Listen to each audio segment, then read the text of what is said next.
تناقلت العديد من الصفحات بمواقع التواصل الاجتماعي مجموعة من الصور التي تظهر فنانين شاركوا في سهرة القناة الثانية توزيم الخاصة برأس السنة.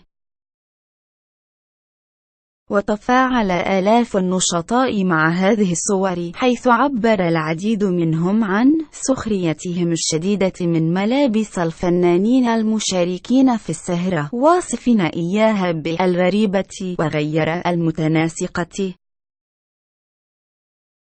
ومن جهة أخرى، أكد بعض النشطاء أن سهرة توزيم الخاصة برأس السنة ومن خلال الأسماء المشاركة بها ستكون من بين أضعف السهرات